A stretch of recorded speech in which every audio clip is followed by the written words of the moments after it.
evening, everyone. We'll discuss daily current affairs every day. I'll try to post one or two topics every day, and so that our topic I'll cover them in detail, so that it will help you for your mains. And just a 10 to 15 minutes of video every day will help you to know most of the topics. Like every day, two topics will also help a lot, like for 365 days if we take. So we'll be perfect with 700 topics, and as we know in UPSC means the most of the topics are usually repeated. So if we follow these two topics strictly every day, then we'll be mostly well versed to answer any kind of question which is given in the UPSC means. So now let's start. Our first topic is CBI.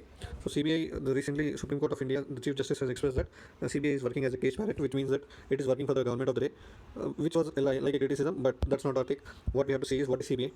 CBI is a full form is Central Bureau of Investigation. It's an elite force, and what it does, it's a nodal police agency of India, and it coordinates with Interpol members. It works under the Department of Personnel and Personnel, under the Ministry of Personnel.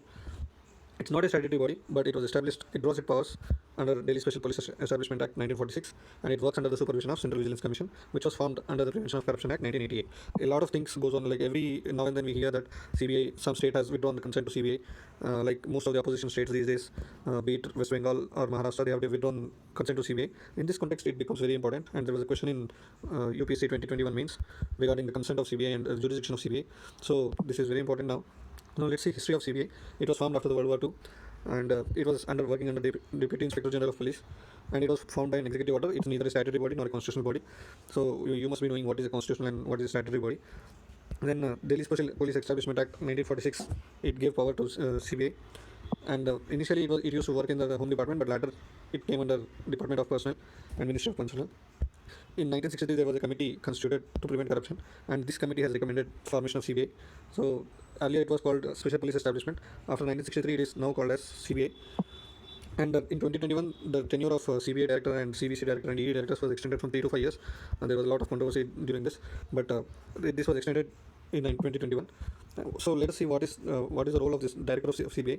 Director of CBI will head the department of CBI, and he is responsible for administration of the organization. In 2014 Lokpal Act, they provided a committee for the for the appointment of CBI director, and the committee is headed by Prime Minister.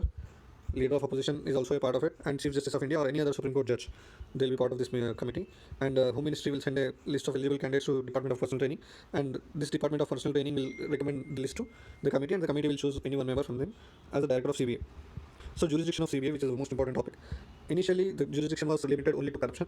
Like whenever a central government employee is involved in corruption, then there will be CBI which will investigate into the case. But as public sector undertakings were added, they were also brought under CBI purview. Then after nationalization of banks, all the bank employees also came under the purview of CBI.